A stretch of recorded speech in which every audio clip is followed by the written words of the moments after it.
So I'm sure most of you are probably familiar with John Doyle at this point.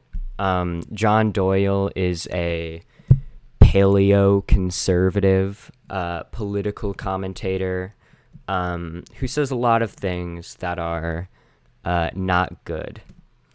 If you're interested, actually, my friend Jangles Science Lad, who I went on Modern Day Debates with a little while ago, made a video called John Doyle Doesn't Understand, or John Doyle Doesn't Read Studies.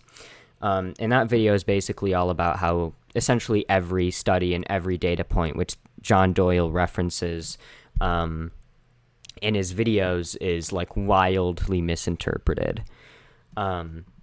So go check that out if you're interested. But I wanted to do something a bit different here. I wanted to go through this video that John Doyle made called Normalizing Gender Dysphoria Harms Children and just sort of respond to it point by point.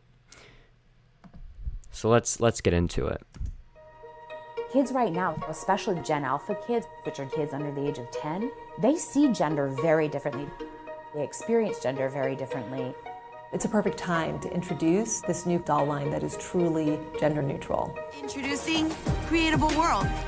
By the way, those dolls look rad as fuck. A doll line designed to keep labels out and invite everyone in. Nah, we're skipping the John Doyle intro. I can't Welcome take to Heck it. Off Commie. So to summarize the updates that we went over in the last video, you got a laptop. Also, service and leave your questions in the comments for the Q&A/Epic Minecraft Let's Merchandise website goes live on October 10th as well. Video and the link to that will be in the description. So now, as you saw in the video from Time Magazine, we've got toy companies promoting and normalizing gender dysphoria to our children. And I know it may seem... Okay, quick point here. I know this might be a little bit pedantic. Well, actually, I don't think it is pedantic. I think this is a really important subject. I don't think John Doyle actually knows what gender dysphoria is. Because gender dysphoria, at least by the definition of the American Psychiatric Association, is essentially an intense state of psychological distress that one experiences as a result of their gender not coinciding with their sex. Nothing about those dolls implied anything about gender dysphoria. What those dolls were an example of is gender nonconformity. And gender nonconformity and gender dysphoria are not the same thing. You can be gender nonconforming without having gender dysphoria. And conversely, you can have gender dysphoria without being gender nonconforming. Like these are not the same thing. And John Doyle's confusion of these topics just sort of, I guess, exposes an underlying just like complete misunderstanding of the basic subject matter that he's trying to talk about. Seem like fun and games. They've got funky and colorful outfits, and they're just... I mean, that was my reaction to it. Dolls, but no, what you saw is actually evil. Because if you are condoning the normalization of this to our children to any degree, you are evil and you should be put in jail. And I mean that wholeheartedly.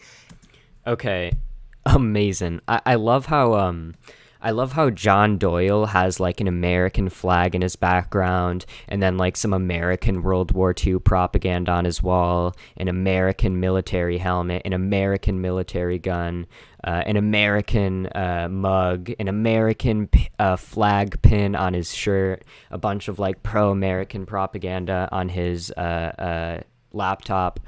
And then he says that if you disagree with him on the issue of the normalization of gender nonconformity, you should be put in jail, which I shouldn't have to say is a pretty blatant, massive betrayal of the First Amendment, which is literally the most fundamental amendment in the Constitution. So, like, if John Doyle wants to engage in this rhetoric where he like actively contradicts the most fundamental aspects of the Constitution of the United States, he should also probably drop the pro-American facade, right?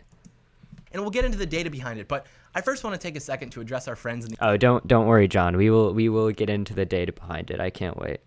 the audience who have abandoned this idea of social conservatism. We see this a lot in young people, this notion of, well, I'm fiscally conservative but socially liberal. I don't really care what you do so long as you don't raise my taxes. And allow me to present you with the train of thought that I had, which compelled me to break out of that type of thinking.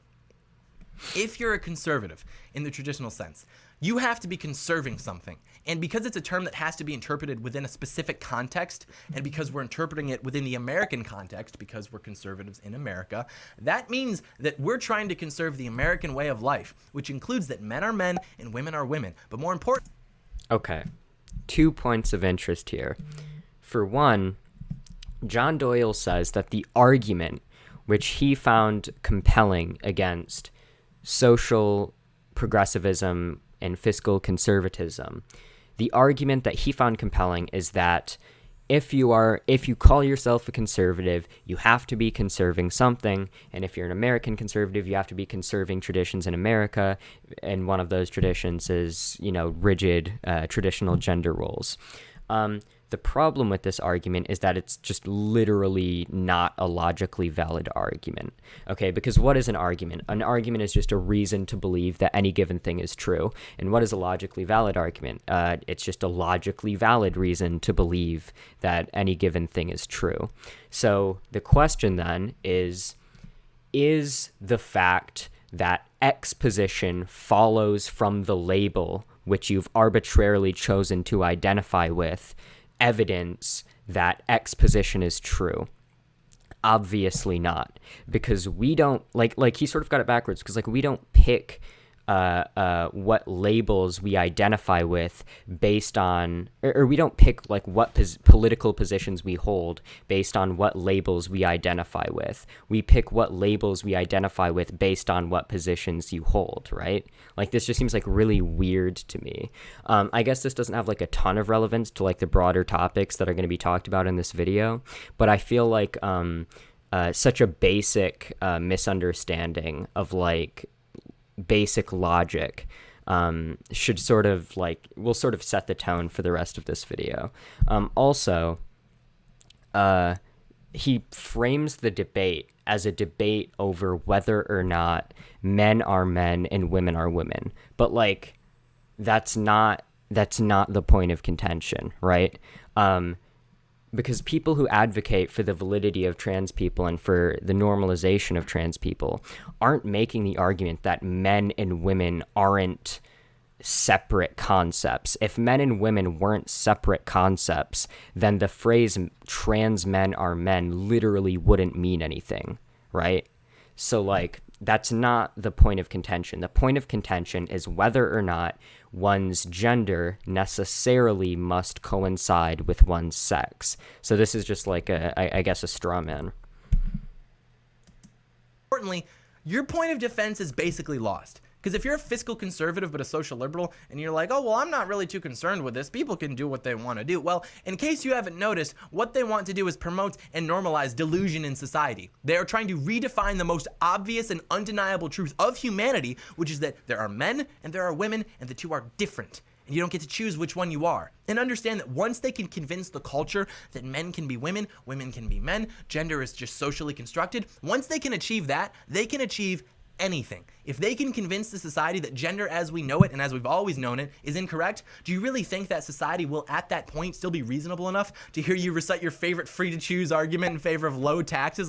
Hey, I know that men and women don't exist and everyone gets to decide their own gender every day of the week, but if your problem is with the tax shelter industry, why are you against the idea of a flat tax? You come home from work, your kids greet you at the door, daddy, no, not even daddy, it's just parent, it's time for my hormones. And you're it sure is, pumpkin. The kids line up. They're all transitioning. You just give them puberty blocking hormones because they all decided that they were the opposite gender when they were 5. So you give them the hormones, you're whistling while you do it, and you over here on the news, the president signed into law a new tax code which raises the average American's federal income tax by 2.7%, and you just say to yourself my goodness, what has this country come to? Yeah, the one joke, yeah. Telling me that how much money you have is more important than your children and than the other children of this country? Let's face it, the tax battle is basically beating a dead horse at this point. That's not where the battle is being fought right now. I'm sorry. The battle is being fought at the idea of gender identity because you have leftists in your children's schools telling them that they should question their gender identity. You have to understand. Okay, quick point. I'm going to get to his other points that he was just making, but nothing about this implies that kids are being told to question their gender identity. This is just explaining how sexual orientation and biological sex and gender identity are all very complex concepts which don't necessarily have to correlate with one another and so on. Like this is making no prescriptive claims about whether or not children should question their gender identity. So this is like pretty dishonest framing from John Doyle. Understand that conservatism is inherently a defensive ideology. We are trying to conserve. And if you fail to actually conserve, the machine of leftism will mow down whatever pasture you've left unmanned. In this case, that would be gender, since everyone's apparently more concerned with how much money old Uncle Sam has taken out of my paycheck. And that's the problem. Okay, so a couple things. So for one, this idea that like if society becomes more socially progressive, they're therefore going to become more economically progressive, or like they're not going to be rational enough to like hear or like accept arguments for like free markets or whatever. Like this is just like empirically not true. Like for example, we can look at a lot of countries which are super economically leftist, like Cuba or the USSR, both of which had very violent reactionary policies which like imprisoned and violently oppressed LGBT people. And similarly, we can look at much more economically conservative, more economically free places like, I mean, Hong Kong or, some Scandinavian countries. And these countries are more economically free market, but also a lot more socially progressive. So like this idea that John Doyle's like assuming is just like not true. Also, the argument that like they're trying to promote delusion, and that means if they can convince people of this delusion, they can convince them of anything. That sort of assumes that like that's sort of question begging, right? Like John Doyle is literally assuming as a premise of his argument that being trans is delusional, and that the idea of gender as a social construct is like insane and delusional.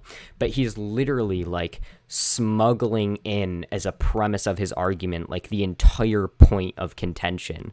Like you can't just do that, right? And to sort of challenge that premise directly, we can see empirically that these concepts are not delusional, and that the concept that gender is separate from sex is not delusional. Let me give you a few examples. So for one, we can look at studies which have found biological correlates in like the brain and in the genes to gender identity, which don't necessarily have to coincide with one's sex, right? So for example, you can have the biological sex of a male and still have certain biological correlates which correlate to the gender identity of female in the brain and so on. Additionally, we can look at across cultures. The human race has, like different countries and different cultures have the same biological sexes, and yet they have massively different ideas when it comes to how many genders are there, how should the genders be expected to act, how equal should they be, etc.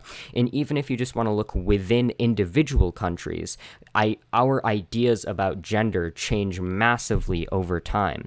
Dresses used to be gender neutral.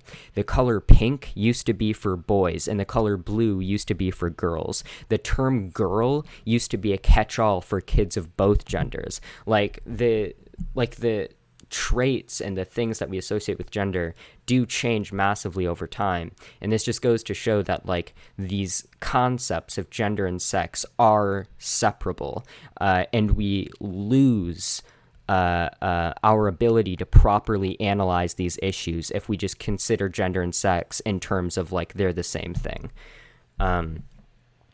So yeah, also like I know this probably goes without saying, but like his little like story about like leftists want all the kids to be, taking hormones. That's obviously not true. Nobody's advocating to like put all kids on hormone therapy or to, make sure all kids are trans or anything like that. What people are advocating for is to create an environment where people who show consistent, diagnosed gender dysphoria can get the help that they need and the help which has been scientifically proven to better their condition. But we'll get to that a little bit later. So yeah, this just seems like, none of that really made like any logical sense to me, I guess. Because people are going to be like, oh, John hates transgenders. John hates gender non-conforming people. No, incorrect. What I abhor is that there are people out there who try to find meaning in their lives through indoctrinating our children into believing this delusion, that a man isn't really a man, that a woman isn't really a woman, and that they exist to do that. So understand that... Yeah, fuck off, dude. Yeah, okay. I'm not a racist. I just abhor the idea that people are promoting the notion that black people are equal and should be treated equally in society to our children. I'm not a racist, though. I don't have any problem with black people. I just don't like that people are pushing this notion on our kids that black people are equal to us, Yeah, okay. Amazing. This notion people have of like, oh, well, it doesn't affect me, so why should it matter? Well, it matters because it affects our children. It matters because they're trying to normalize it to our kids. Do you understand how young and naive kids are? They've been here for like 5 years. They don't know anything. They just learned about gender. By the way, the argument that, but it affects our kids is only an argument against the pro-trans position if you could demonstrate that it's affecting kids in a negative way. But pretty much all of the empirical studies on the issue, which we're going to look at a little bit later, show pretty concretely that trans kids who are have their gender that they identify with reaffirmed are significantly better off. Like 3 weeks in terms of like mental illness, in terms of suicide rates, in terms of just self-described well-being, etc. weeks ago, now they're being told, by the way, you can decide your gender. They're like, oh, really? Oh, okay. Well, I didn't know that before. Wow, now I do. Learning things is pretty neat, huh? Do you know how damaging it is to prematurely sexualize a child? Do you have any idea? You've got increased likelihood of casual or unprotected sex, increased likelihood of drug and alcohol abuse, increased likelihood of becoming a victim of sexual violence, increased likelihood of anxiety, depression, problems with future relationships, including marriage. And that's what this does. Even something as simple as these dolls, because gender is inherently sexual. What is the fundamental difference between men and women? The difference is pertaining to their capacity for reproduction. And because of that, even introducing into the conversation these ideas that, well, gender's fluid. Okay, so... John Doyle's first argument, okay? He says that because teaching kids about gender, he says that teaching kids about gender sexualizes them, and sexualizing kids is bad. Well, okay, I agree. Sexualizing kids is bad. Sure, 100%. However, he says that transgender ideology and teaching kids about gender being a product of identity and expression somehow sexualizes them because it sort of exposes them to the concept of gender, and the concept of gender is inherently linked to sex and sexual reproduction. Well, okay, first of all, you're assuming that gender is inherently linked to sex, but like that's the entire point of contention, right? So you can't just assume that, and I've already demonstrated that it necessarily isn't, right? Second of all, even if this were true, how is John Doyle's alternative any better, right? Because John Doyle is a tradcon. He wants to push traditional gender roles in our culture. Okay, that's going to have an impact on kids. That's going to expose kids to the concept of gender. And genders, if it is inherently tied to sex, I don't see how teaching kids like traditional gender roles by this logic is going to sexualize them any less than sort of pushing the idea that gender is a social construct and is a product of identity and expression.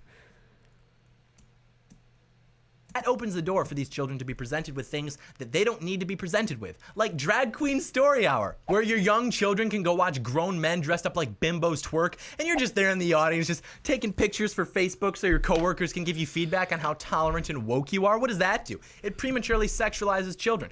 Okay, so this is the argument that conservatives always make. They'll say, hey, I found this video of a child being sexualized at an LGBT rally, or, watching a drag queen do something inappropriate. This must be evidence that LGBT ideology and LGBT culture inherently sexualizes kids. No, I reject that narrative, like, completely. So, like, I could very easily, in the same way that John Doyle found, like, a video of some drag queen twerking, presumably at Drag Queen Story Hour, I could just as easily, if I searched on Google for a little while, find like a video of a little boy like watching like a girl twerk, like a cis girl twerk or something like that, like at a strip club or something. Or I mean, I don't even have to do that. I mean, do you guys remember this Cuties drama? Netflix just like released a poster to this movie that was like super sexualizing towards little cis girls. I mean, how long have child beauty pageants been around where like straight people sexualize little cis girls to like a disgusting extent? I mean, yeah, the sexualization of children is horrible, but it's not specific to LGBT culture or LGBT ideology. To say that because you can find like certain instances of this happening within the LGBT community, that therefore means that this is like an intrinsic thing to the LGBT community, or that the LGBT community is somehow more likely to do this, like that just doesn't like logically follow, right?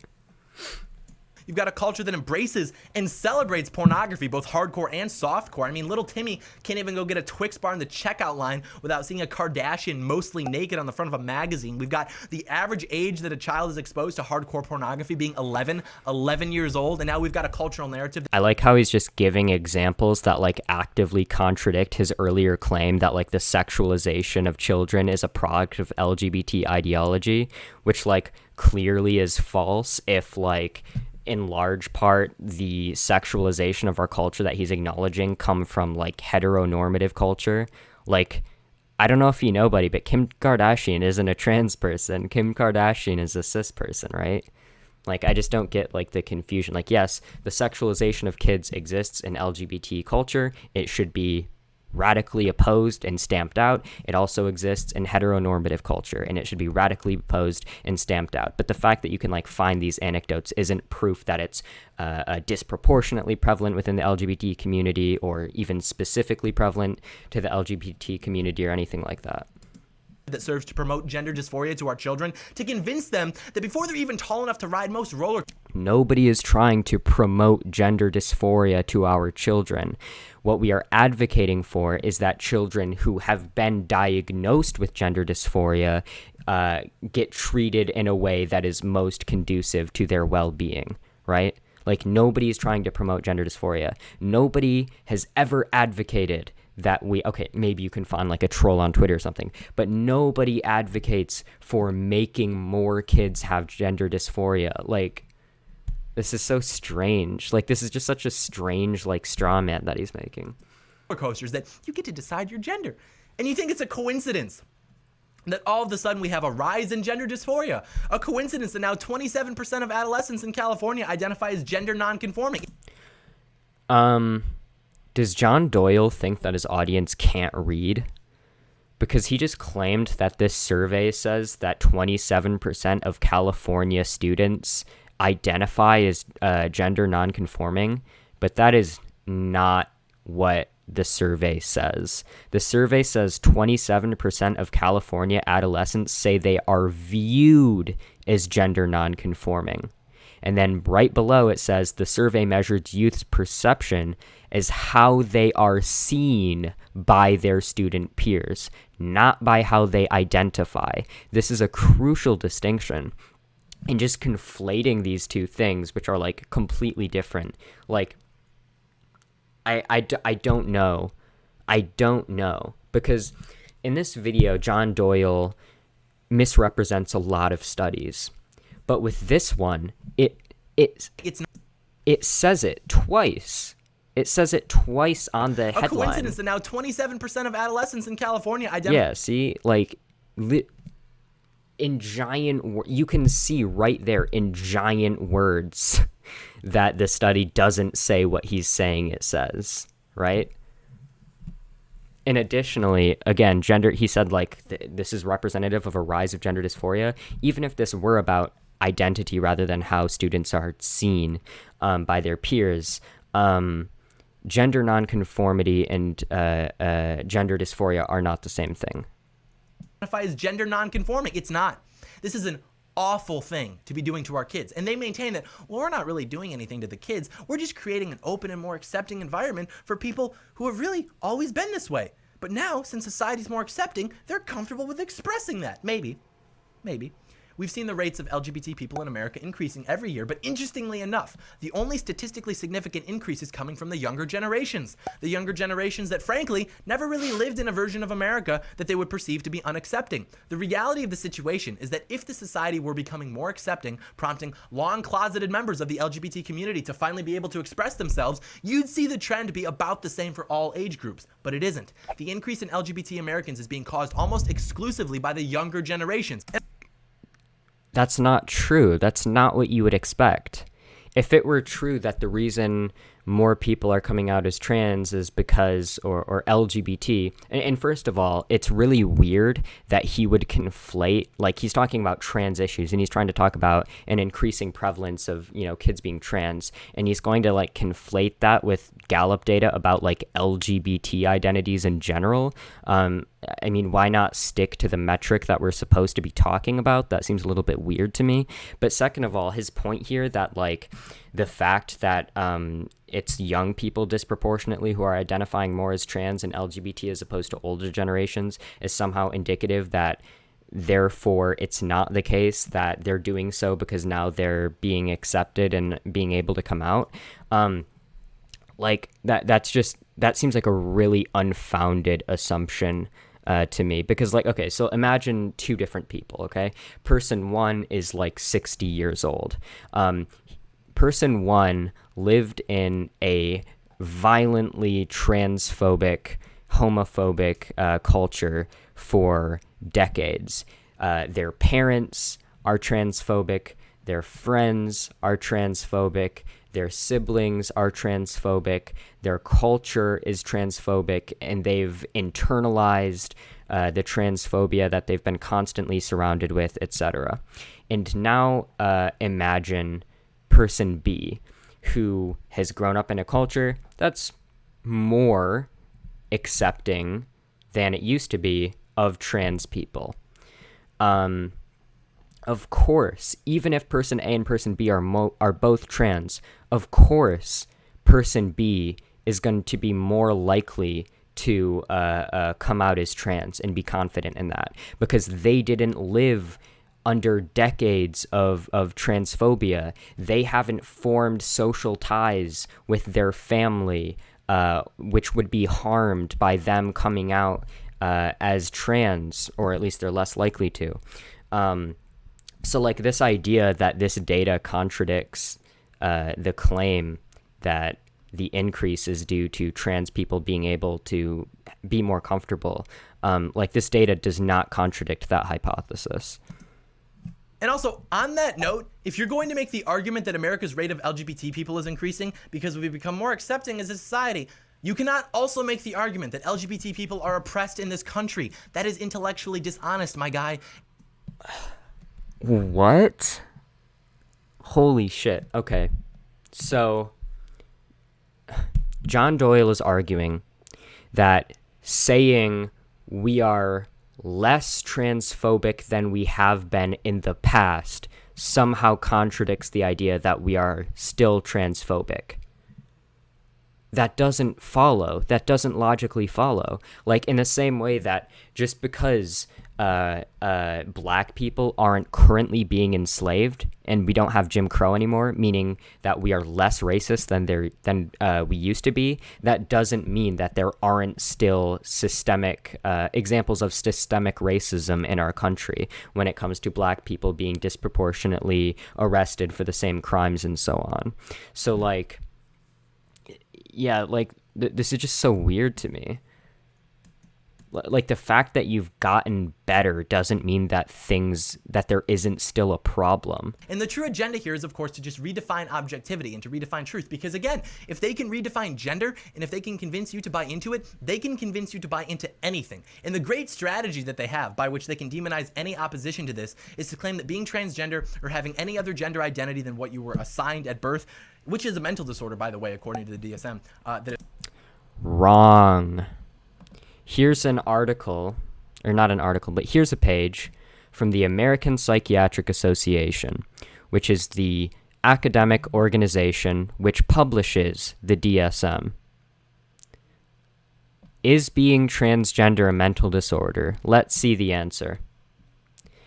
A psychological state is considered a mental disorder only if it causes significant distress or disability. Many transgender people do not experience their gender as distressing or disabling, which implies that identifying as transgender does not constitute a mental disorder. For these individuals, the significant problem is finding affordable resources such as counseling, hormone therapy, medical procedures, and the social support necessary to freely express their gender identity and minimize discrimination. Many other obstacles may lead to distress, including a lack of acceptance within society, direct or indirect experiences with discrimination or assault. These experiences may lead many transgender people to suffer with anxiety, depression, or related disorders at higher rates than non-transgender persons. According to the DSM-5, people who experience intense, persistent gender incongruence can be given the diagnosis, keyword, can be given the diagnosis of gender dysphoria.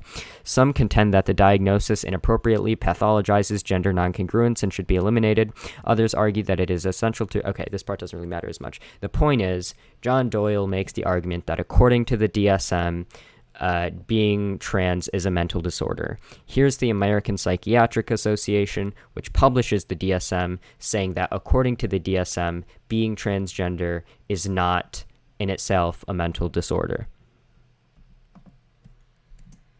It is caused genetically. The reason people have gender identity disorder, the reason people have gender dysphoria, it's because of genetics. They were born like that. And so the best thing that we can do is to help them and to support them and give them access to hormones at whatever age they request them. Why might they want to claim that it's a genetic condition? Very simple. If it's a genetic condition, then to speak out against it would be wrong. If people are truly born that way with gender identity disorder, gender dysphoria, whatever, we wouldn't be able to justify criticizing the normalization of this disorder. And I don't think that saying being trans is biological is a sufficient defense of trans people. I could defend trans validity and the normalization of trans people regardless of whether or not being trans has biological underpinnings. But nonetheless, it seems to be that there are some biological underpinnings. Not that, now that doesn't mean that if you're trans, you have to have these biological underpinnings in order to be trans or anything. It just means that there seems to be some which tend to influence some people into being trans. But nonetheless, John Doyle's argument against this position is completely insufficient, and we'll see that in a second. And that's why anyone that speaks out against this is a transphobe. Well, you disagree with any aspect of this and you're transphobic. And the thing about it is that we know that it isn't a genetic condition. Virtually everything about human beings is influenced by our DNA, but very few traits are hardwired from birth. All human behavior manifests because of varying degrees of nature and nurture, or biological factors versus non-biological factors. And the best way to determine the degree to which those disorders are caused by biological factors would be to look at twins, because twins have virtually identical genetics and they're exposed to the same hormones during pregnancy. So if genes and/or prenatal hormones contributed significantly to transgenderism, we should expect both twins to identify as transgender transgender close to 100% of the time. But in the largest twin study of transgender adults published by Dr. Milton Diamond in 2013, only 28% of the identical twins both identified as transgender. 72% of the time, they differed. That 28% of identical twins both identifying as transgender suggests Those babies were cute. a minimal biological predisposition, which means transgenderism will not manifest itself without outside non-biological factors also impacting the individual during his or her lifetime. The fact that the identical twins differed 72% of the time is significant because it means that at least 72% of what contributes to transgenderism in one twin consists of non-shared experiences after birth or factors not rooted in biology. And studies such as this prove that the idea of a man's brain trapped in a woman's body or vice versa is a total myth with no basis in science. Okay. That's a nice interpretation of that study, John Doyle. Too bad it's completely wrong. I found this article written precisely on the study that John Doyle is talking about, responding to people who've essentially used this study in the same exact way that John Doyle is trying to use this study, because John Doyle isn't original. John Doyle doesn't actually read these studies and come away with these interpretations. John Doyle reads conservative bloggers talk about these studies and give misinterpretations and gets his interpretations to those studies from there. But here's an article explaining why this interpretation of the study is so wrong. Okay. Cretella and Anderson's argument misleadingly portrays the evidence from twin studies and selectively omits relevant information. Their assertion that biological predisposition to gender dysphoria is negligible because identical twins are not universally both dysphoric or non-dysphoric gives the false impression that a finding of concordance in 20% or more of identical twins is somehow spurious or meaningless. It is not. What Cretella and Anderson neglected to inform their readers is that concordance for gender dysphoria among dizygotic fraternal twins is far more rare. A 2012 review of the literature found that of the reported cases of identical twins where at least one was gender dysphoric, 39.1% of twin pairs were concordant for gender dysphoria. However, out of all the reported cases of fraternal twins where at least one was gender dysphoric, none were concordant for gender dysphoria. In other words, genetically identical twins were vastly more likely to be concordant for gender dysphoria than those who were not genetically identical. This is not a negligible biological contribution to gender identity, it is a significant one. Additionally, Cretella and Anderson's assertion that a lack of concordance in some identical twins points to a lack of biological determination for gender dysphoria is faulty. There are numerous possible biological influences on gender identity other than the genetic code itself. As Hyland's ETAL 2012 explained, quote, the higher concordance for GID, gender identity disorder, which is an outdated terminology at this point, in MZ than in DZ twins is consistent with a genetic influence on its genesis, although shared and non-shared environmental factors cannot be ruled out. The discordance for GID in 62.5%, out of 8 of the described MZ female twin pairs might have several explanations. For example, differential prenatal and postnatal environmental factors might both contribute to discordance between MZ twins. In addition, several epigenetic differences may underlie phenotypic discordance between the MZ twin pairs. In female MZ twins, skewed X inactivation in the affected twin might be an illustration of an epigenetic difference explaining phenotypic discordance.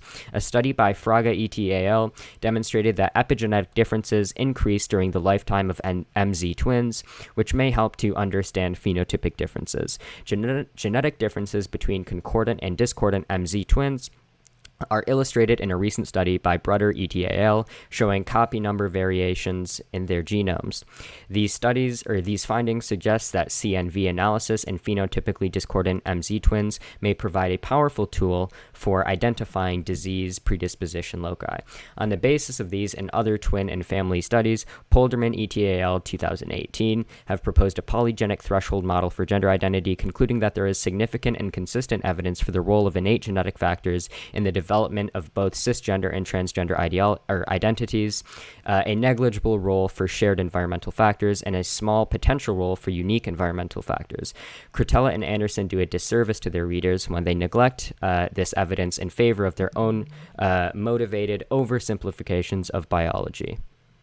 Okay, so in other words, John Doyle's interpretation of this study is completely not based in any science. John Doyle is a guy who doesn't understand anything about science or anything about biology, and he read another conservative pundit who doesn't understand anything about science or anything about biology trying to talk about this, and basically just plagiarized someone else's interpretation of the study. But unfortunately, this interpretation is completely unfounded. To be fair, you can easily find studies that claim to prove that such a myth is true, but just take 5 minutes and thumb through their methodology, because it's quite easy to spot bad data when you do that, which virtually all of it is. But the funny thing is, John Doyle is preemptively dismissing all of the studies which disagree with him as having bad methodology, but the study that he just cited disagreed with him. So does that one have bad methodology too, John Doyle? I don't know. Now, what's the harm? So what if we're nurturing generations of children into being confused about their gender identity? Well, there's actually quite a bit of harm, my friend, which is why I'm concerned about this in the first place. You know, if our kids weren't being indoctrinated into questioning their gender identity right after they learned how to read, I wouldn't lose a ton of sleep over it, to be honest with you. But even the American Psychological Association's Handbook of Sexuality and Psychology admits that prior to the widespread promotion of transition affirmation, 75 to 95% of prepubertal children who were distressed by their biological sex eventually outgrew that distress. Okay, so this is a super common conservative talking point when it comes to the issue of like puberty blockers and so on. They say that, well, all of these studies show that if they wouldn't have gotten treatment, they would have, or if they wouldn't have gone on puberty blockers or been treated, they would have just grown out of it anyways, most of them. So why not just not do anything and let them grow out of it? Here's the problem with that. The studies, the data that he's referencing is looking at a different demographic of people than the people we talk about when we talk about treating people with minors with gender dysphoria with puberty blockers and so on. And this is laid out really good in this, or that point is sort of laid out really well with a lot of supporting sources in this paper released by the Human Rights Campaign and the American Academy of Pediatricians, I think it is. Or I think that's the other organization that published this. I forgot what it was called. Whatever. Okay, so here is this paper, which directly addresses this point that John Doyle is making.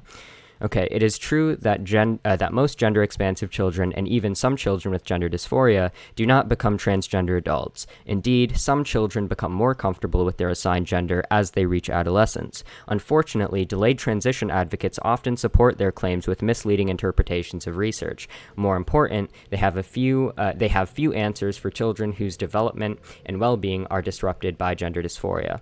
Several studies have assessed the adult gender identities of patients who were gender expansive or gender dysphoric in childhood. Across studies, only 12 to 50% of gender expansive children assigned female at birth and 4 to 20% of those assigned male at birth were confirmed to be transgender as teenagers or adults. This information is important for both experts and families. However, delayed transition advocates cite these studies to suggest that clinicians cannot distinguish between so-called persisters, children who will become transgender adults, and desisters, children who become comfortable with their originally assigned gender over time. There are serious problems with this claim. The first is that the percentage of children with ongoing gender dysphoria is probably higher than reported. In some cases, researchers' assumptions artificially inflate the proportion of desisters. One widely cited study, using data on 127 Dutch youth, counted participants as desisters if they did not actively return to the clinic as teenagers. Although the author's program was the only child and adolescent gender clinic in the Netherlands, it is possible that some persisters sought treatment elsewhere, continued to have gender dysphoria, or transitioned without medical help. Furthermore, family or peer pressures cause some research participants to hide their ongoing gender dysphoria. In one case, a 15-year-old claimed to have no gender dysphoria at follow-up, but contacted the clinic a year later to say that she had lied about her feelings because she was embarrassed. These cases are examples of how research findings can be far less clear than they seem, especially when participants feel pressure to accept their sex assigned at birth. More importantly, however, and this is the real important point here, competent clinicians generally can tell transgender kids apart from other gender-expansive children. Many delayed transition advocates say this is impossible until a child reaches puberty, but their own studies contradict them, identifying early characteristics that predict whether gender dysphoria will continue. Persisters in these studies had more cross-gender behavior and more intense gender dysphoria during childhood, as measured on various psychological tests, and then 2 studies are referenced to support that.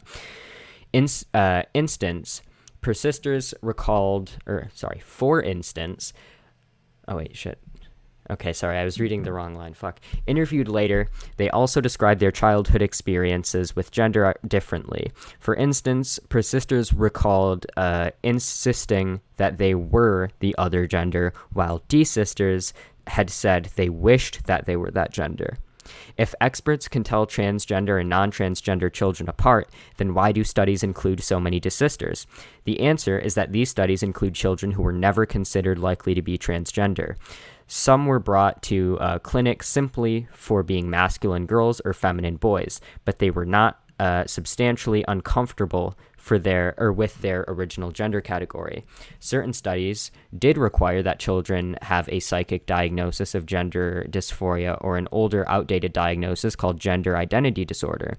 These diagnoses are designed to identify children with clinically significant gender-related concerns, but not to predict whether a child will grow up to be transgender. In sum, many research studies did not sufficiently assess gender identity and gender expression, relying instead on psychiatric categorizations that combine these separate concepts.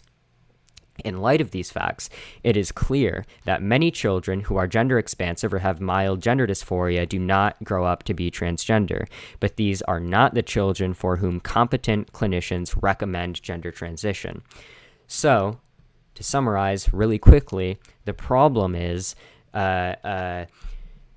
John Doyle is trying to prove that transgender children grow out of it, but the data he's citing wasn't analyzing children who are transgender. It was analyzing more broadly gender non-conforming children. But the fact that more broadly gender non-conforming children grow out of that doesn't really pose a challenge to the idea that we should treat transgender children and reaffirm their gender identity, because these people wouldn't have been recommended by competent clinicians to be undergoing that kind of therapy anyways. Because you can tell based on, behaviors and based on survey questions which kids are going to be desisters and which kids are genuinely trans and are not going to desist. The vast majority came to accept their biological sex by late adolescence after passing naturally through puberty. That's a huge number, but that was back in the olden days of 10 years ago. So what are we doing now? Well, we're giving these kids puberty-blocking hormones because obviously, if your 5-year-old son decides that he's a girl, you want to get him nice and pumped up with hormones so that he never experiences. Wrong. Nobody is suggesting that when a 5-year-old thinks they're a girl, we pump them up with hormones. In fact, what is recommended for children who show strong, persistent gender dysphoria, which, by the way, isn't just a kid saying they're a girl. That's a bit different than having diagnosed persistent gender dysphoria. But John Doyle's argument that these children will just... Okay, sorry, I have to listen to what he's saying. Well, we're giving these kids puberty-blocking hormones because obviously, if your 5-year-old son decides that he's a girl, you want to get him nice and pumped. Oh, yeah, okay, sorry. I have a fucking terrible short-term memory, so I forgot what he said while I was responding, okay? Okay, anyways, the point is, nobody's advocating for pumping kids up with hormones. in the most extreme scenarios, what's advocated for is giving people who are entering into adolescence puberty blockers so that they can delay their normal puberty to give them more time to figure out whether or not they want to go through the puberty of the gender that they were assigned at birth. So yeah, this is just like a complete straw man. Up with hormones so that he never experiences puberty, because how uncomfortable Yeah, nobody's advocating for kids never experiencing puberty. would that be if your 5-year-old son ended up having a lower voice? Forget that your 5-year-old son has a dick. The biggest obstacle to him truly feeling comfortable in his identity as a girl is the fact that his voice is going to drop. So you better get him some hormones. And are the hormones safe? He says this like facetiously, but there's actually a lot of data showing that these kinds of therapies, like puberty suppression in kids that show strong and persistent gender dysphoria, does empirically improve their well-being and decrease the possibility of suicide and so on. So, like, I mean, he can say it sarcastically all he wants, but the data just doesn't back him up on this. But we'll get into some of that data a little bit later. Identity as a girl is the fact that his voice is going to drop. So you better get him some hormones. And are the hormones safe? No. In fact, the FDA just released data that shows about 26,000 serious adverse reactions from taking one of the most popular hormone blockers and about 6,400 deaths between 2014 and 2019. Hey, remember when Trump was gonna ban vape because like 6 people died or something? Maybe he should look into banning this type of treatment being given to kids who haven't been diagnosed with precocious puberty.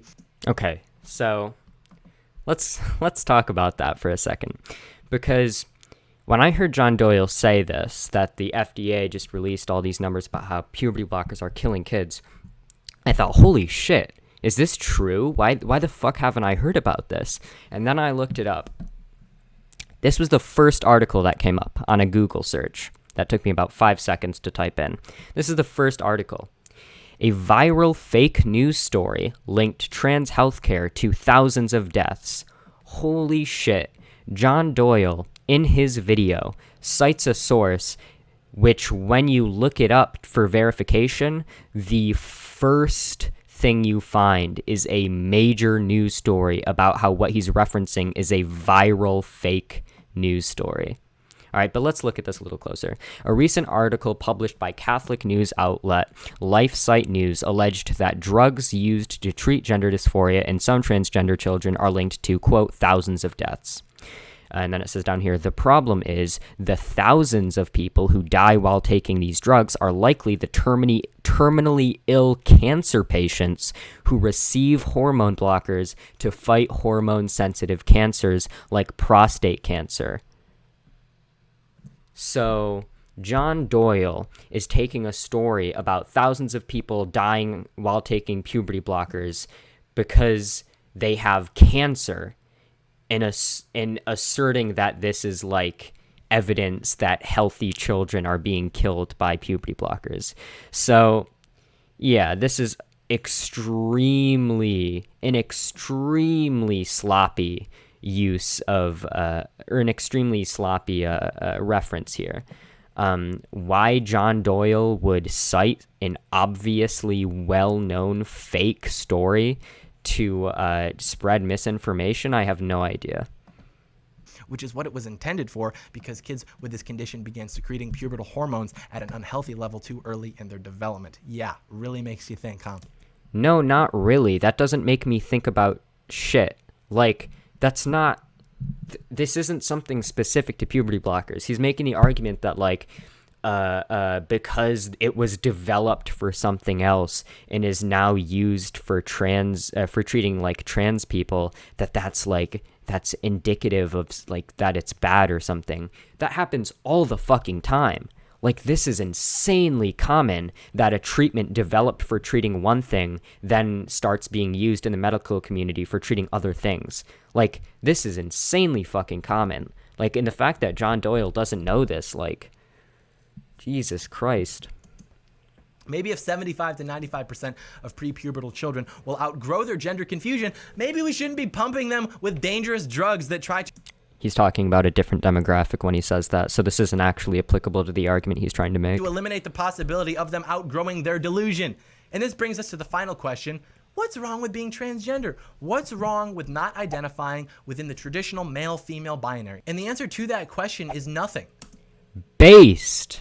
Based, John Doyle. Thank God. All right, we can end the video now. Other than the fact that your identity is a symptom of delusion, there's nothing wrong with it. I mean, I really couldn't care less about it, to be honest with you. Other than like you're like insane and not a valid person, I don't have any problem with transgender people. Oh my God, this shit is so transparent.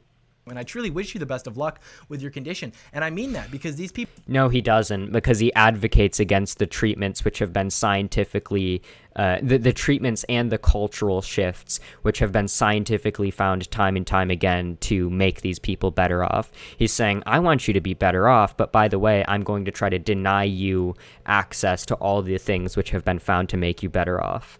People are suffering, and it's wrong for us to make fun of them. It's wrong for us to ridicule them because these people are truly not mentally well. And acknowledging that... All right, I'll take that. If you're a conservative, listen to John Doyle, okay?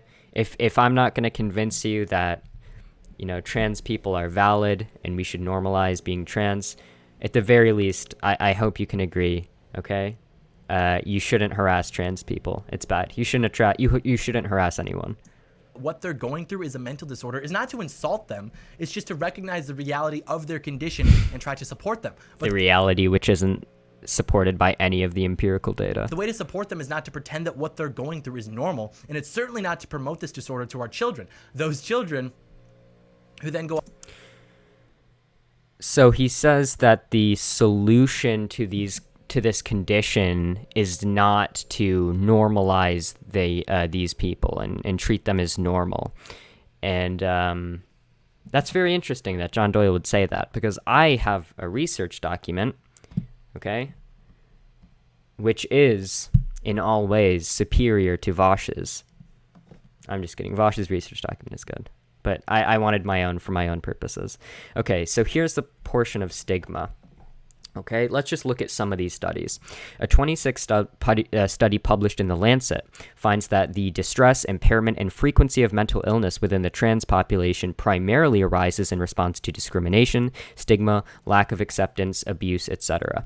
Authors of the study, okay, that part doesn't really matter as much. A 2015 study published in the Milbank Quarterly study finds that over 60% of people studied experienced discrimination in the context of public accommodations, and about 25% experienced discrimination related to healthcare, which researchers found to be linked with up to an 81% increase in adverse emotional symptoms.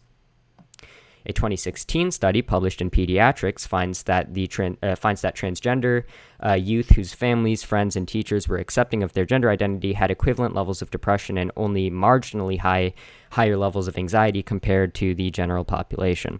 Okay, so I think we sort of get the point. John Doyle's idea that a solution to helping trans people with their condition isn't to treat them as normal. This idea is just wrong. This is empirically unfounded. There are countless studies which contradict this idea, and we can even go further. Let's look at some of. Actually, we'll get to these studies later, because he's going to make a relevant point. On puberty blockers, and there's evidence to suggest that going on puberty blockers then inevitably causes them to decide to take... Oh, okay, hold on. Certainly not to promote this disorder to our children. Those children... Nobody's advocating for promoting the disorder to children. What we're advocating for is children that, again, have this disorder get the treatment which has been found to help them. Who then go on puberty blockers, and there's evidence to suggest that going on puberty blockers then inevitably causes them to decide to take cross-sex hormones to help them feel closer to their identity, whereas had they not taken those puberty blockers, they would have grown out of it in almost all cases. Okay, that is super interesting. John Doyle says that according to the study he just flashed on the screen, Puberty Suppression in Adolescents with Gender Identity Disorder, a prospective follow-up study. According to this study, this study proves that going on puberty blockers makes kids who otherwise would have grown out of it be trans. So when I saw this, I was super interested, because I was like, I haven't seen any evidence to that effect. Maybe I can be convinced. So I read the study. I have it right here. And unfortunately, it says the exact opposite of what John Doyle is saying it said.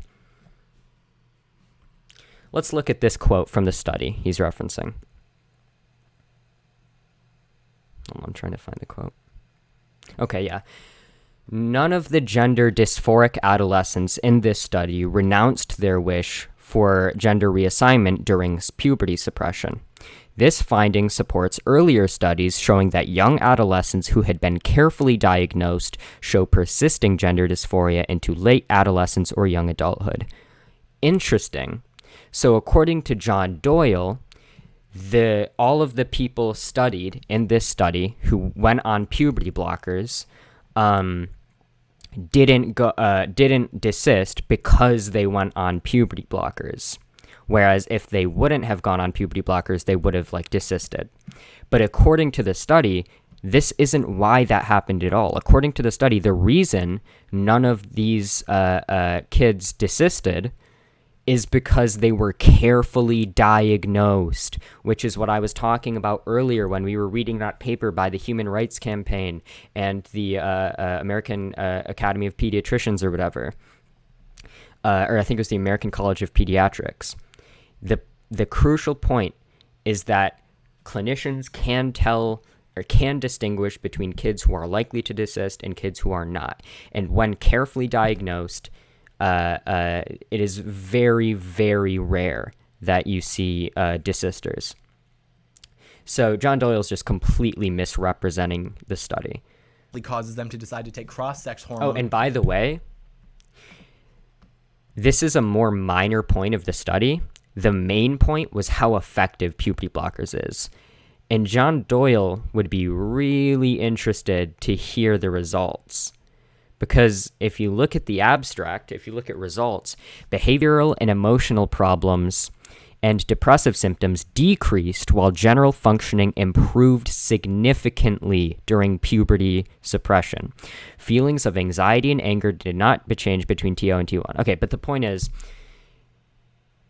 John Doyle's overall narrative is that puberty suppression is harmful to children.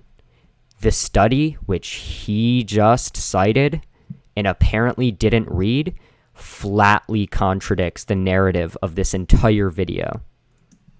To help them feel closer to their identity, whereas had they not taken those puberty blockers, they would have grown out of it in almost all cases. And what happens when you completely unfounded interpretation. Take puberty blockers as a child and then take cross-sex hormones?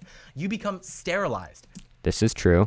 That's a significant consequence. And this is also true. Because the consequence is significant, there's an element of risk to undergoing this process. That is also very true. Holy shit. John Doyle just said 3 correct things in a row. All right, let's see. Let's see how much more of this you can. Because of that, we have to ask ourselves, do children have the necessary capacity for risk assessment? Nah, he gave it up. That's not the question. Okay, regardless, okay.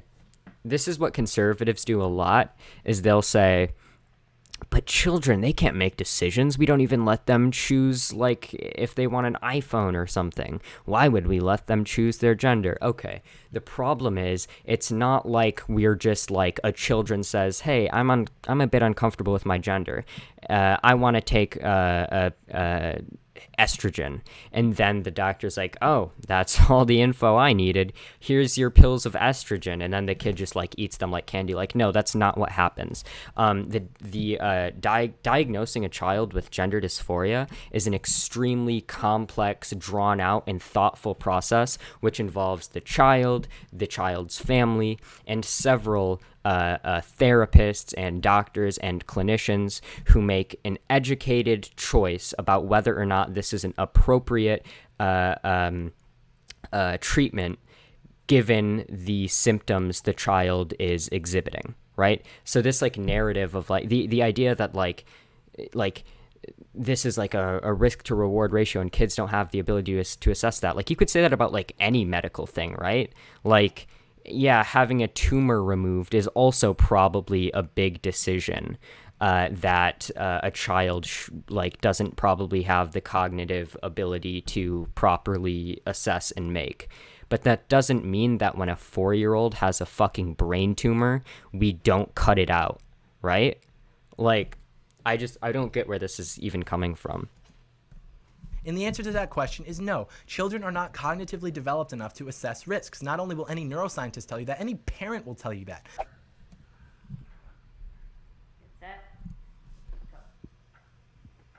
The problem is that to ask that question, even though it serves to question. Wait, how old do you think the kids are? Okay, so if somebody is taking hormone blockers, that means that they have already been on, or I mean, not hormone blockers, but cross-sex hormones. That means that they've likely already been on puberty blockers and have now decided to go through with transitioning, which means that this is somebody who's like there are no 4-year-olds taking puberty blockers, nonetheless going on cross-sex hormones, because 4-year-olds and like 5-year-olds and shit aren't going through puberty, right? Like what? Like how old does he think these kids are? Because like it just really weirded me out because he showed that clip of that kid who was like 5, which is a cute kid, by the way. Cute video. What is best for the child, that's inherently an obstacle to the agenda, and because of that, it's offensive, and you can't say it. How dare you question my 8-year-old's gender identity? How dare you tell my 8-year-old that you know their gender identity better than they? Well, I dare because I can look at them and tell which gender they are, and I dare because we know that this. That's super interesting. So John Doyle is saying that like gender is defined by how you look. I wonder, has John Doyle ever watched a ContraPoints video or a Blair White video? If John Doyle didn't know who Blair White was and he saw Blair White like in a restaurant, would he look at Blair White and say, "That's a man"? No fucking way, because Blair White looks nothing like a man. So like, if John Doyle wants to make the argument like, "Oh, it's based on what I can see," then like, that would mean like that would grant validity to the argument that like trans women are women and trans men are men. No, like this is a confusing argument for John Doyle to be making of all people. Suicide rate amongst transgender can look at them and tell which gender they are, and I dare because we know that the suicide rate amongst transgender people is extremely, extremely high, and the reason for that is not because they're ostracized by society, it's because they're mentally ill. The attempted suicide rate for trans. Except both of those things have been found to be false. According to the DSM-5, being transgender is not a mental illness, and according to a variety of studies from The Lancet, Milbank Quarterly, Pediatrics, etc., trans suicide rates and rates of mental illness are the product of social stigma. So this is just wrong. Every premise of his argument is wrong. Transgender people who have stated that being transgender has had, quote, no negative impact on their quality of life is about 1 in 3. And based on the 2017... Okay, yeah, he's using the UCLA study. Okay, we'll get to this. National Survey of Drug Use and Mental Health, it's estimated that about 0.6% of adults in this country have made at least one suicide attempt. That's 31% versus 0.6%. And they said it's not because they're transgender or gender nonconforming. If it was because they were being ostracized by society, they would have said that it's negatively impacted their quality of life. And granted, the ones that stated it did have a negative impact on their quality of life were more likely to attempt suicide. But that doesn't prove anything, because obviously anyone that believes their quality of life is made worse by something is going to be more likely to attempt suicide. What matters is that we have the variables isolated. We know that transgender and gender nonconforming people who say their attempted suicide rate has nothing to do with how being transgender has affected their quality of life. 1 in 3. The national... That's not what it said. It wasn't about how it has affected your quality of life. How is it? The question is, how does it currently affect your quality of life? That's going to be important, so hold on to that. Average is about 1 in 200. 1 in 3 versus 1 in 200. Do you see the problem?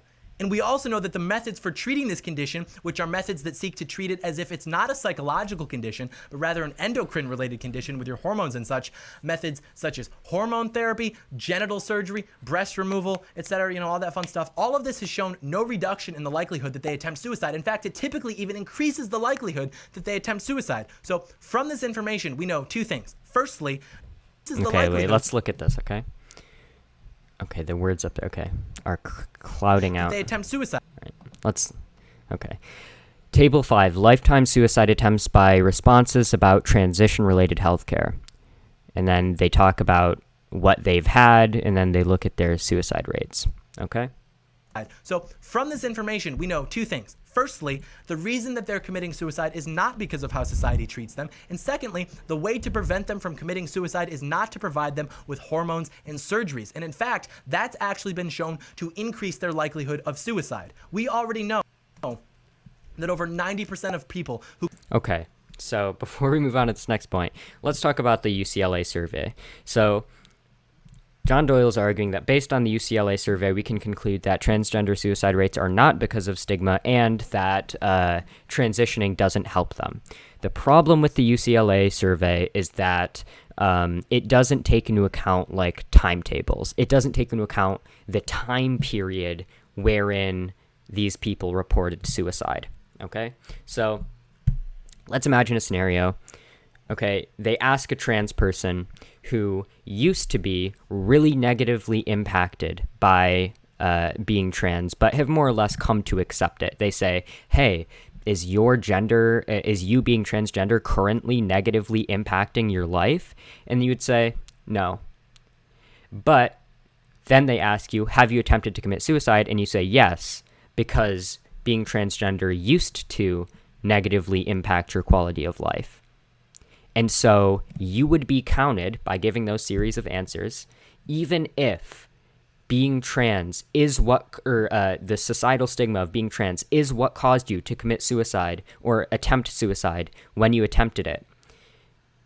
This study would classify you as saying that your gender doesn't negatively impact your life, and yet you still commit suicide. So do you see how John Doyle is like misrepresenting this? And additionally, it's the same thing when it comes to his claims about transitioning not helping trans people.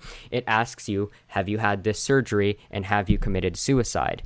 But it also takes into account as people or like the pool of people who are counted as having attempted suicide while also having got transgender reaffirmation surgery. This includes people who committed or who attempted suicide before undergoing that surgery, right? So because this survey tells us nothing about at what time these suicides were attempted, John Doyle literally cannot take from this data the causal interpretation that he's trying to take from this data. I hope I explained that well enough. I'm terrible at explaining shit, but I hope that was like well understood. I think Jangles also explained this in his video. But additionally, so John Doyle cited that one study, which is methodologically useless because it doesn't tell us about the times or about the timetables. However, if we look at more relevant studies that ask these questions and do take into account, the timetables and so on, and actually are trying to analyze a causal link between transitioning and suicide rates or stigma and suicide rates, which the UCLA survey doesn't do, you find that the data does not support John Doyle's conclusion. A 1990 meta-analysis published in the Annual Review of Sex Research examined 11 follow-up studies published between 1979 and 1989 regarding the effects of gender transitioning on trans people, and it concluded that transitioning yields positive results in the overwhelming majority of cases and is an effective treatment for transsexuality. A 2007 meta-analysis published in the Annual Review of Sex Research examined 18 studies published from 1990 to 2007 regarding the effect of gender transitioning on trans people and concluded that gender transitioning yields satisfactory results and is an effective treatment for transsexualism. A 2008 meta-analysis published in Reviews in Endocrine and Metabolic Disorders examined 29 studies relating to quality of life in the transgender population and concluded that the evidence suggests transgender quality of life improves after transitioning.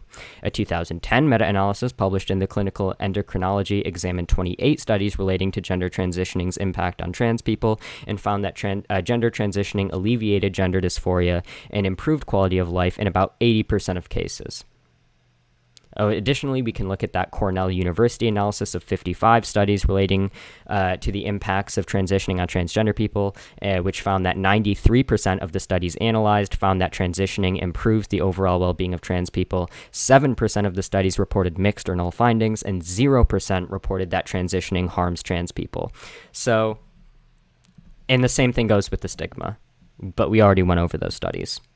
So, the core point here is that we are trying to analyze what causal link exists between lack of stigma and transitioning and the well-being of transgender people. We're trying to analyze a causal link. John Doyle cited one study. which is incapable of providing a causal link because it doesn't look at timetables. But when you look at the studies which do provide causal links, they overwhelmingly disagree with the narrative that John Doyle is trying to push here. Increase their likelihood of suicide. We already know that over 90% of people who commit suicide have a diagnosed mental disorder. Just because like 90% of the general population who attempt suicide have a mental disorder, that you can't extrapolate that to mean that this other specific demographic, which is disproportionately represented in suicide, must have mental disorders. Like, that just doesn't logically follow. That's an ecological fallacy, which I talked about in my video on Jordan Peterson. There's no evidence that gender dysphoric children who commit suicide are any different. Many gender dysphoric... Yes, there is. All of this evidence serves as evidence for that claim, that it's not inherently a mental disorder and that this is the result of stigma. There's countless studies. Like, you can't just say there's no evidence when there are literally countless studies published in well-respected medical organizations and papers and journals which like directly find what you're saying there's no evidence for. Children simply just need therapy to get to the root of their depression, which very well may be the same problem triggering the gender dysphoria. It would seem that gender dysphoria is actually a symptom of depression, anxiety, and an unstable self-image rather than the other way around. And guess what happens that causes things like depression, anxiety, and an unstable self-image? Prematurely sexualizing children. Okay, so first of all, John Doyle's saying that like gender dysphoria is the product of other issues. John Doyle has no background in psychology or any of the relevant fields. John Doyle has provided no evidence that this is the case. John Doyle has just essentially assumed an incredibly bold hypothesis about an incredibly complex psychological issue which has been studied and discussed in by academics for decades, with essentially no evidence or background to be proposing this hypothesis. Like, this is literally just like armchair psychology. And so, as you can see, it's all come full circle. Frodo has returned to the... Also the idea, again, that this is like sexualizes children. That's just not true. At least, it's not true to any extent that, like, by John Doyle's own logic, his prescribed gender norms would do so to the exact same extent. So I don't really get the argument here. Shire, and normalizing and promoting transgenderism to children is nothing short of child abuse, and it should be treated as such by everyone. By the way, he keeps saying these things that, pushing this on our children is child abuse and it's bad and it harms them. Actually, if you look at the data on the subject of puberty blockers, pretty much the plurality of data disagrees with John once again. So, for example, the Endocrine Society did a study in 2013 examining the effects of puberty blockers on transgender youth. The study found that trans people studied were satisfied with having taken puberty blockers. There was no regret shown over taking puberty blockers, and while there was minor impact on bone density while on puberty blockers, bone density caught up to the normal level after puberty blockers were no longer being administered. Author of the study concludes that puberty blockers are safe, reversible, and effective. Another 2020 study published in Pediatrics on the long-term outcomes of puberty blockers finds that the use of puberty blockers in transgender youth is associated with favorable mental health outcomes and a decrease in suicidal ideation. A 2014 study on the impact of puberty blockers and other gender reassignment treatments found that adolescents who received puberty blockers showed significant improvement in mental health outcomes and psychological functioning. A 2011 study published in the Journal of Sexual Medicine on the impacts of puberty blockers on trans youth found that behavioral and emotional problems as well as depressive symptoms in trans youth decreased with the usage of puberty blockers, while general functioning improved significantly. Also, this is the same study that John Doyle brought up earlier that just completely contradicts his narrative. Yeah, so it seems like John Doyle keeps like just asserting that these things are child abuse and that they're bad, when No, the data pretty overwhelmingly suggests that when you're treating children who have been diagnosed with gender dysphoria and who show symptoms of persistent, strong gender dysphoria, treating them with puberty blockers actually decreases their likelihood of committing suicide, increases benefits their mental health outcomes, and so on. Like, nothing he's saying here, none of his arguments in this video are based on any science. Regardless of how intolerant that makes us. Yeah, I don't think I'm ready to apologize for the intolerance of not wanting to give my kid drugs to stop him from going through puberty so that he's cemented in this state of mind that gives him a 1 in 3 chance of attempting suicide. That's not how this works. In fact, allowing trans kids to go on puberty blockers actually has been found to significantly decrease their suicide rates, which we just saw. Puberty blockers do not make kids trans, which is what he was just referring to. The study he provided did not show this. Like, every single premise of every single argument is just factually incorrect. Like, he's built up this house of cards where, like, literally every single building block of the argument he's trying to construct is just blatantly false. Like, this is so frustrating to me, and it's so frustrating to me that 82,000 people have watched this and 10,000 people have watched this and thought, these are good points, I like this video. Holy shit. Please do research when you see people like this saying these things. Like, even when it comes to me, don't ever hear like a pundit on YouTube say this is the case and just take it. You have to like look into this shit. Because he told me that he thinks he's a girl when he was like 7. That's again not how that works. In fact, clinicians do control for not diagnosing kids who are merely like somewhat gender expansive as gender dysphoric. Like, they specifically avoid doing so. So this idea that we are diagnosing kids who aren't really gender dysphoric and are just slightly expansive, like, this just shows that like John Doyle has no idea how these diagnoses actually work in the real world. It's a no from me. And if it's a yes from you, you're a child abuser, plain and simple. Amazing. The guy who supports conditions which have been scientifically proven to harm transgender children is now calling me a child abuser. Paleocon brain, am I right, guys?